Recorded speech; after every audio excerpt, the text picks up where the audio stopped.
சில இடங்களுக்கு நம்ம நினைச்சா கூட போக முடியாது, அந்த தெய்வம் அழைக்கணும். பூர்வ பந்தத்தில் நீங்கள் ஏதாவது இறைவன் கூட தொடர்பு இருந்தால் கொல்லிமலை அரபேஸ்வரர் கோயிலுக்கு செல்வதற்கு வாய்ப்பு உண்டு.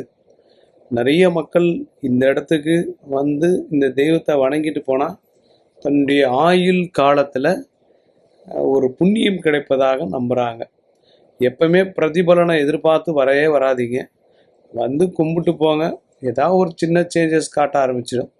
சிவாலயத்துக்கு போகிறது, சிவனை கும்பிட்றது, தெய்வத்தை நினைக்கிறது எல்லாமே அந்த தெய்வம் மனது வைத்தால் மட்டுமே முடியும். நாங்கள் நேரம் கிடைக்கும் போதெல்லாம் போவோம். கொல்லிமலையில் இருக்கக்கூடிய அரபேஸ்வரர் ஆலயம் பல பேர் வாழ்க்கையை மாற்றியதாக சொல்கிறாங்க.